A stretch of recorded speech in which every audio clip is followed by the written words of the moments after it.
Bandai Namco recently invited me to play the network test for Elden Ring. It's pretty much just the earlier portion of the game, so there won't be any big plot spoilers in this video, but if you're very sensitive to spoilers like me and you don't want to know anything about the game, then before you click off, just let me tell you that this game is amazing, and I cannot wait to play the full thing.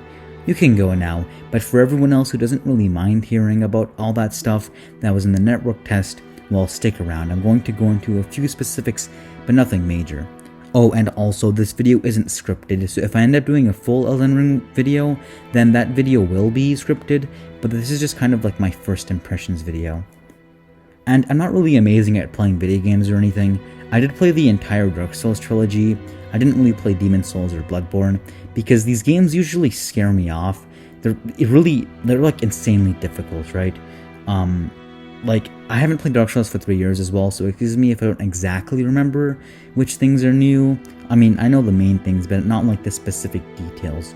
Dark Souls took me like a million years to beat, but I still wanted to play Elden Ring for some reason. I hadn't really been keeping track of the game's development. Like, I saw the first trailer and I'm like, okay, there's a horse. It's kind of more open, but I wasn't really sure. And in Elden Ring, you start off in a cave, because for some reason you always start off in a cave in these kinds of games, and then you kind of go around killing some dudes, and you know, it's just kind of like the tutorial. But then you open a door and it shows this big open field, and you realize, no, this is an open world Souls game, and that idea, it's incredible. And listen, open world games as of late, they're boring. It's just kind of all towers and missions. It's all been there, done that. But I think it's more interesting when you sort of move onto that territory, when it's an already established thing. That's why Breath of the Wild was so amazing. I've been playing Zelda for my whole life, and then, oh my god, Zelda is open world. And it's kind of the same thing here. It's Dark Souls, but it's open world, and oh my god, it feels so fresh and amazing. You get the best of both worlds. One of the things I didn't like as much about Dark Souls 2 and 3 though, is that they're less open world. They're more linear to a certain degree, and exploring doesn't feel as fun as it does in Dark Souls 1. Dark Souls 1 is still not open world by any means. There's still a very linear structure, but you do feel like you're just kind of going through the world and finding stuff. And Elden Ring is just that. You can just kind of go wherever you want to go, and especially in a Souls game where the bad guys are so weird and awesome and hard, so you never know what you're going to find around any corner. It's terrifying. It's terrifying exploring these worlds, but that's part of what makes it so thrilling. It's like whenever you go, you're just wondering what you're going to find. It's great. And there are dungeons in this game. There are dungeons. I mean, so far I've only kind of seen some small ones, but because the ones I've only seen are so small, once you get through the dungeons, you get the loot, you kill the guys, and you lose to the boss, because you're going to lose to a boss in a FromSoft game. It means that your bonfire equivalent, whatever it's called, grace, like your grace blobs or whatever they're right there at the start, and so you're never super far away from the boss. Because I hated running back to the boss again and again in the other games. Oh, and it loads so much faster on my PC than my PS3. And look, I don't know what the rest of the game is like. For all I know, it could be just more traditional Dark Souls dungeons, right? Like, I don't know, but so far it's been, oh my god, it's been an amazingly thrilling experience. Oh, so thrilling. There is one thing that it's missing so far. So because it's so open and split into these little dungeons, there isn't that intense satisfaction that you get from pushing into an area with like a bunch of guys and you're gonna die, but you finally make it, or you find a little shortcut that loops you back around, or you find a new bonfire. Oh my god, that is one of the best feelings about Dark Souls. It's that feeling. It is a big trade-off though, because it also comes with a lot of stress. It's refreshing playing this and not being subject to that stress quite so much. But I would like to see some of it. I want a little bit more structure, so maybe some of these dungeons being bigger or something like that. It'd be nice if there was sort of a happy medium. At the same time though, it wouldn't be that big of a deal if the whole game was just kind of big and open world, and we kind of missed out on that. So far though, it's just exploration, and I don't know, I'm all about exploration, having no idea what anything's gonna be, and especially in a Souls game, the creatures are just so weird.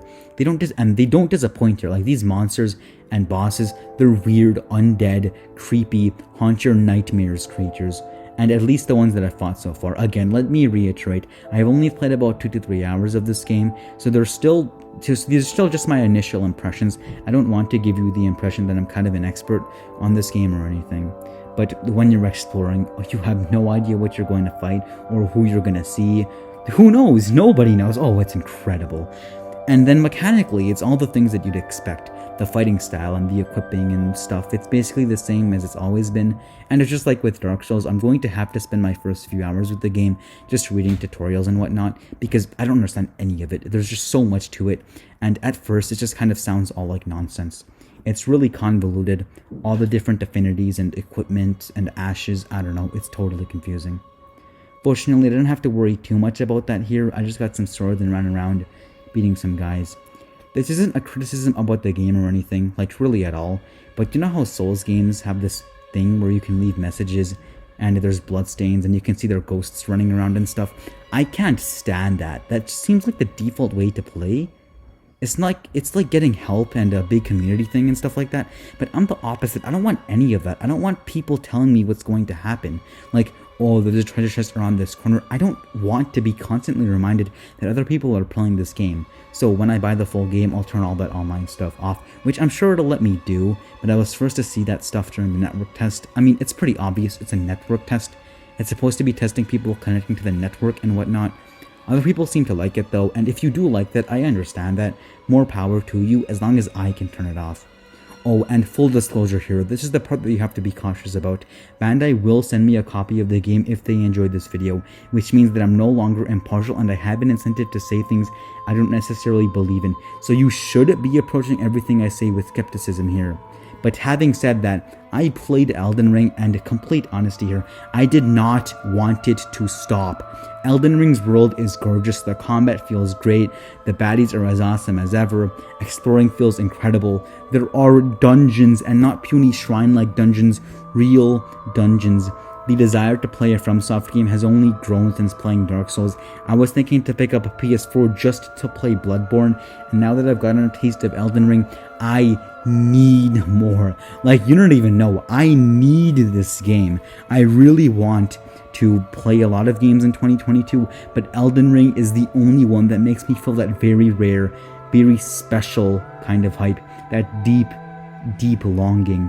I think about it every day. I daydream about exploring the world.